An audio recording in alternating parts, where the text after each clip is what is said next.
Hello, everyone, and welcome to Minimalist Gourmet, where today I'll be teaching you how to make a fantastic pastitsio. Often referred to as Greek lasagna, this dish has a very delicious and unique flavor profile with some spices and seasonings you may not expect. A few years ago, my wife and I were able to stay on the Greek island of Cyprus in the Mediterranean for an entire month, and wow, oh wow. The architecture and history of this island were absolutely stunning and super interesting to me. Also, this was the first time I'd ever tried pastitsio, and I'll never forget it. Once you try it, you won't forget it either. This dish is actually pretty easy to make, but is a little time consuming. Surprisingly, there's very little prep involved. The only two things that we need to prep are dicing half an onion. You can use white, yellow, or red in this case. And we're going to dice up about 4 to 5 cloves of garlic. That's it. In a large saucepan or pot, over medium heat, we're going to add a bit of olive oil. Now we want to saute up our onions for about 4 minutes or so. Then we add in our garlic and saute for an additional 2 to 3 minutes, stirring regularly. Once you see that everything is turned a bit translucent but brown around the edges, you know you're ready to move on. It should smell nice and fragrant. Now we add in our meat. I'll be using about a half a pound of ground pork and about a half a pound of ground beef. You could use all ground beef, all ground pork, or a combination. If you would like, you could certainly substitute any other ground meat such as chicken or turkey if you'd like. Begin breaking the meat down with your spatula and season it with a bit of salt. You want to continue to break this down as it cooks because you do not want large chunks in the dish. Just like when you cook a steak and you sear the outside, making it that rich, dark brown color that brings so much flavor, we're going to do the same thing with our ground meat here. Cook it for a good 10 or 15 minutes, bringing a lot of extra flavor to the dish. It should look a little something like this when it's ready, nice and brown. With our meat fully browned, we're going to deglaze the pan with a half a cup of red wine. Scrape the bottom of the pan to free up anything that's stuck to the bottom and incorporate that flavor into the dish.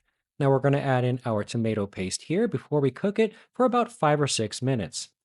This will not only cook out that raw tomato flavor from the tomato paste, but it's going to accentuate its natural sweetness.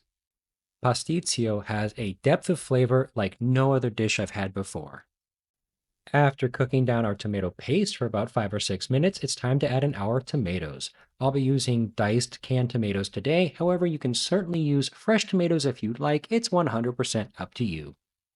I'm going to clean out my can with about a half a cup of water and add that in. That will not only clean out the rest of the tomato sauce from the can, but it's going to thin out our sauce just enough so that it can cook during the long cooking process we have coming up. Add in a good dose of ground black pepper, followed by our first secret ingredient of the day, some ground cinnamon. I know, guys, it might sound a little weird adding cinnamon to a ragu, but you have to trust me on this one. This is where this tremendous depth of flavor comes from. Additionally, if you'd like, you can add a small pinch of clove as well. We're going to continue to cook this over medium heat for a good 15 or 20 minutes, stirring pretty regularly. Unlike a traditional ragu, you want this to be a very tight, thick sauce. It shouldn't be runny at all. It should look a little something like this once it's ready. This looks good to me. Let's move on to our bechamel. If you've never made bechamel sauce before, it is simply milk gravy. And to start this, we need to make a roux. A roux is simply equal parts flour and fat. For our fat, we're going to be using half a cup of butter, which we've melted here slowly, and we're going to add in 3/4 of a cup all-purpose flour. My pot is over medium heat, and take your time here. You want to whisk in the flour completely into the butter so that it forms a paste. It should look a little bit like wet sand once you're done.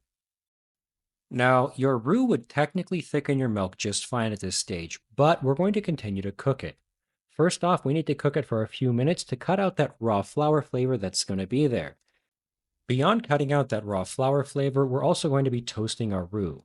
This is simple. We're just going to continue to stir it frequently here over medium heat for about 10 minutes.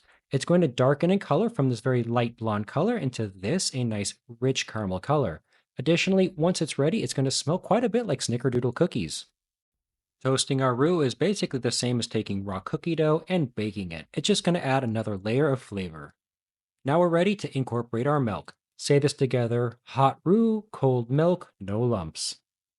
We're going to whisk in about 3 cups of cold whole milk. Don't worry, after you add in the first cup, it's going to seize up a little bit and look like this. Don't worry, you did not make a mistake. This is exactly what it should look like. As you continue to add in the second and third cups of milk, it's going to loosen up here and form a wonderful, smooth bechamel sauce. Just continue to add your milk slowly while whisking pretty continuously. Make sure to get down in the corner so you don't have any roux hiding. You can turn off the heat now. We have reached a nice smooth consistency for our sauce, and we're going to add in the final seasoning. We're going to begin here with a nice amount of salt, followed by a little bit of ground black pepper, and our second mystery ingredient of the day, nutmeg. That's right, guys, we're going to add a little bit of nutmeg into our bechamel sauce to really bring out that depth of flavor just one more time. Like I said, guys, this isn't your typical sort of lasagna. This looks good. We're going to go ahead and set this aside while we cook up our pasta. For this dish today, I'll be using rigatoni because it's what I had available to me. However, traditionally, a type of pasta called bucatini is used, or a very similar variant to this. It's kind of like if spaghetti and macaroni had a child.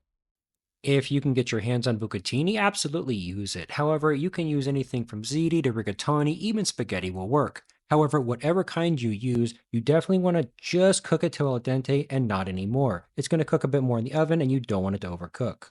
While our pasta is boiling, we need to separate two eggs. We need to put the two yolks into one bowl and the two whites into another bowl. This can be accomplished in so many ways. I'm going to do it a very simple way today by just allowing the whites to fall through my hand like this into one bowl, then place the yolk into a second bowl. Start with the egg whites and mix them up until they're nice and frothy. Nothing special, this should do just fine. And then we're going to move on to the yolks, just break them up a little bit. You don't have to mix them very much at all. Here's a little tip. If you sit your bechamel sauce out for more than about 10 minutes, you want to put a piece of plastic wrap right down on top of the surface so it doesn't form a skin. We need to add our egg yolks into our bechamel sauce to thicken it up, but right now our bechamel is quite hot, and if we added the eggs in directly, they would just scramble. So we are going to temper them. This is simply a process of slowly adding our hot bechamel sauce into our egg yolks and whisking continuously and slowly bringing up the temperature of our egg yolks so they don't scramble. Add one spoonful at a time until you've added about 5 spoonfuls in total, whisking continuously, and that should bring up your egg yolks to a high enough temperature that once you pour them into the bechamel sauce, you shouldn't have any scrambling at all. Stir in our tempered egg yolk mixture into the bechamel sauce and mix it very well. This is going to help our sauce thicken up in the oven when we bake it, so it'll form a nice solid piece as we cut it out. Place that plastic wrap right down on top of the surface of the bechamel so it doesn't form a skin as we're working through and getting all the rest of the ingredients assembled.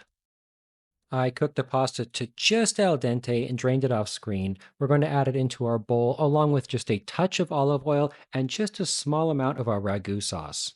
Additionally, some people like to add a bit of crumbled feta cheese at this stage, and that's certainly an option if you have it. We're going to give everything a thorough mix before we add in our beaten egg whites. These beaten egg whites are going to act sort of like a glue for our pasta. Once we put it into our pan and bake it, this is going to help our pasta set up nicely so we get those beautiful solid pieces that don't fall apart. Just pour them in, mix everything well together, and we're all done with our prep. We can move on to assembly. Besides the amazing architecture, history, and food that Cyprus had to offer, another thing we absolutely adored were the cats. There are cats everywhere on the island, and they were so friendly. They would come up to us every single time we were eating, they'd come up to the back door of our apartment, and everywhere in between. It was one of our favorite parts of the island. Before you start assembly, you need to lubricate your baking dish. You want to add a bit of olive oil and spread it around on the entire surface, the sides, and all the corners. If you want to cut this out into nice solid pieces that don't fall apart, nothing should stick, and this is a very critical step. This dish is formed in layers, and our first layer is going to be our pasta layer. Spread it out evenly and press it down and so it's nice and firm without any major gaps. The middle layer is going to be our ragu sauce. You want to spoon this over the pasta and then use the back of a spoon to spread it out into a nice even layer. Just take your time, work it all the way to the edges, and you should be able to cover up the surface so that you don't see any pasta. Just take your time, but don't stress out about this. Nobody's going to see it. It doesn't have to be absolutely perfect. Next up, our bechamel sauce. Spoon your sauce over the top into a nice even layer, and then you're going to use the back of your spoon to press this out. You want to make sure to have everything get fully covered, so push it out into the corners and along all the edges until you're right up to the top of your baking dish. Traditionally, this is topped with a salty goat's milk cheese called Kefalotyri, sorry about my pronunciation, which I had zero chance of finding here in northern Thailand, so I had to use a substitution and I'm using some parmesan. So you can top this with a bit of kefalotyri, feta, or parmesan. And if you're using parmesan, please try to use the freshly grated stuff. I really don't like using this bag stuffed, but it's the only thing that's available to me. We're going to bake this at 375 uncovered for about 45 to 50 minutes, or until the top is nice and set. I let mine cook for 50 minutes and pulled it out. Now, the hardest part of making this dish is allowing this to rest at room temperature for a good solid 30 minutes. You need to let this rest and cool. Otherwise, if you cut into it while it's hot, everything is going to run out of the sides and you won't have those beautiful pieces. After letting it cool for a half an hour, I like to run my knife around the edge to make sure that nothing sticks and we get those beautiful solid pieces. When cutting, make sure to use a serrated knife and take your time, because even just one little piece of pasta that is stuck and is uncut is going to pull out all the interior and you're going to ruin those beautiful pieces that you've worked so hard to create. Now, because we took our time and followed the recipe, our pastitsio came out looking great. We have three distinct layers. We have our pasta on the bottom, we have our ragu in the middle, and we have that delicious creamy bechamel on top.